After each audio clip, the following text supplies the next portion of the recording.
देश की सियासत में धर्म और जाति दोनों हमेशा से अहम रहे और शायद इसीलिए ब्रिटेन में ऋषि सुनक की ताजपोशी पर देश के अंदर सियासी प्रधानमंत्री की जाति और धर्म तक पहुंच गई। किसी को मुस्लिम प्रधानमंत्री चाहिए, किसी को दलित प्रधानमंत्री चाहिए। हैदराबादी भाईजान असदुद्दीन ओवैसी को एक कदम आगे चलकर उनकी ख्वाहिश है कि देश में हिजाब पहनने वाली प्रधानमंत्री बने। मतलब ये कि मजहब के आश्रय सियासत को दिशा दी जा रही है।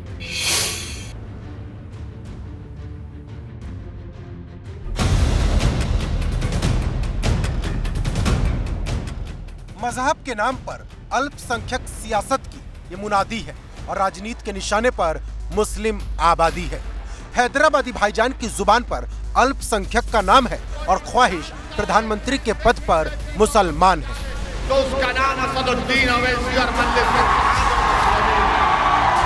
असदुद्दीन ओवैसी खुद को मुस्लिमों का रहनुमा बताने के लिए कोई मौका नहीं छोड़ते। इस बार भी उन्होंने ऐसा ही किया। अल्पसंख्यक प्रधानमंत्री का सुर सियासत में पहले से सुनाई दे रहा था, तो असदुद्दीन ओवैसी ने इसमें एक नया कलाम जोड़ दिया। अल्पसंख्यक प्रधानमंत्री की सियासत को हिजाब की ओर मोड़ दिया। मैं तो बोला कि इंशाल्लाह मेरी जिंदगी में या मेरी जिंदगी के बाद एक हिजाब पहनने वाली बच्ची भारत की प्राइम मिनिस्टर बनी। यूं तो भारतीय संविधान के मुताबिक हर एक नागरिक को प्रधानमंत्री बनने का अधिकार है, लेकिन प्रधानमंत्री के लिए जरूरी मजहब नहीं बल्कि जनता का फैसला है कि वो किसे चुनती है। अब सुनिए कि जिस हिजाब को असदुद्दीन ओवैसी सियासत के केंद्र बिंदु में लेकर आए और प्रधानमंत्री का सपना दिखाया, उस पर हिजाब पहनने वाली महिलाएं क्या मानती हैं। ओवैसी साहब जब भी बयान देते हैं वो देश को भड़काने वाले बयान देते हैं। उनके बयान बिल्कुल ठीक नहीं है। और हिजाब पहनने वाली कभी प्रधानमंत्री तो क्या कि वो एक अच्छी महिला नहीं बन सकती, क्योंकि उसको हिजाब जो पहनती है डराकर और धमकाकर रखते हैं मुस्लिम समाज के लोग, वो कभी आगे नहीं बढ़ सकती। ये उनकी गलत सोच है। जो खुलकर अपने हिंदुस्तान में जीना चाहेगी महिला, वही प्रधानमंत्री बन सकती है।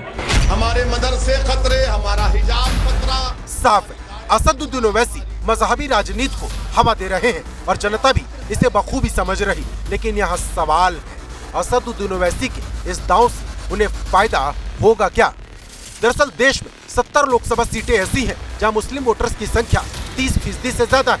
उत्तर प्रदेश में 13 लोकसभा सीटों पर मुस्लिम आबादी 30% से ज्यादा है। उत्तर प्रदेश की 32 लोकसभा सीटों पर मुस्लिम वोटर्स की संख्या 15% से ज्यादा है। बिजनौर सीट पर मुस्लिम आबादी 38.33% है। अमरोहा सीट पर 37.50%, मुरादाबाद में 44.78% और रामपुर में 49.14%, जबकि मुजफ्फरनगर में 36.94% और कैराना लोकसभा सीट पर 38.53% मुस्लिम आबादी है। माना जा रहा है कि जब लोकसभा चुनाव नजदीक है तो अल्पसंख्यक प्रधानमंत्री और हिजाब के मुद्दे को हवा देकर सियासी माइलेज लेने की कोशिश है, लेकिन उन्हें फायदा कितना होगा, बड़ा सवाल तो यही है। लोकतंत्र में प्रधानमंत्री कौन बनेगा ये कोई व्यक्ति नहीं तय करता, बल्कि पार्टी और पार्टी को मिले हुए वोट और उनकी लोकसभा में जो संख्या आएगी, इससे तय होगा कि पार्टी जिसको बहुमत मिला है वो किसको प्रधानमंत्री बनाना चाहती है। ओवैसी जी का जहाँ तक मैं समझता हूँ कि उनकी पार्टी के 1 या 2 MP हैं, उनको बहुमत मिले तो वो अपना बहुमत पर अपना कोई निर्णय कर सकते हैं। लेकिन आज की तारीख में हम ये कहें कि यही व्यक्ति प्रधानमंत्री बने तो ये तो पार्टी को मिले बहुमत और उसकी लोकसभा के सदस्यों की संख्या पर तय होगा। मनोज पांडे उसी पार्टी के नेता हैं या यूं कहें उसी समाजवाद के झंडा बरदार हैं जिसका झंडा थामे शफीकुर रहमान बर्क और ST हसन को अल्पसंख्यक के नाम पर मजहबी राजनीति को हवा देने में कोई गुरेज नहीं। शफीकुर रहमान की भाषा जम्मू कश्मीर की मुख्यमंत्री महबूबा मुफ्ती से मेल खाती है, तो ST हसन को असदुद्दीन ओवैसी के हिजाब वाले ख्वाब में कोई बुराई नजर नहीं आती। मैं तो ये कहना चाहूँगा कि ये अच्छा काम हुआ है, सही है। और हमारे यहाँ तो डेमोक्रेसी है।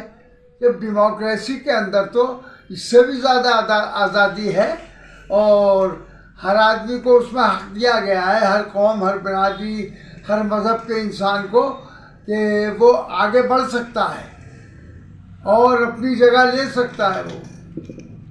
मतलब क्या आप चाहते हैं कि अल्पसंख्यक भी PM बने यहाँ का? बिल्कुल, हमारी तो बड़ा ख्वाहिश है। देखिए, बहुत बड़ी खुशी की बात है और ये ऊपर वाले का समय चक्र है कभी वो हमारे मुल्क पे राज कर रहे थे, आज हमारे मुल्क का आदमी उन पे राज कर रहा है। और एक डेमोक्रेसी की खूबसूरती है, प्रजातंत्र की खूबसूरती है कि एक लायक आदमी को उन्होंने अपना प्रधानमंत्री बनाया। ये नहीं देखा कि वो अल्पसंख्यक समाज से है या उसका मज़हब कुछ और है। ये प्रॉब्लम्स हमारे देश में ज़्यादा हैं। हम भी सबसे बड़ी डेमोक्रेसी है पूरी दुनिया की, हमें भी इन देशों से सबक लेना चाहिए। जाहिर है पार्टी कोई भी हो और नेता कोई भी हो, विपक्ष में मौजूद सियासत के तमाम सुरमाओं के केंद्र बिंदु में अल्पसंख्यक प्रधानमंत्री का सपना है, या फिर यूं कहें कि उन्हें यकीन हो चला है कि इसी रास्ते पर चलकर सत्ता के शिखर को छुआ जा सकता है। Bureau report, ABP Ganga.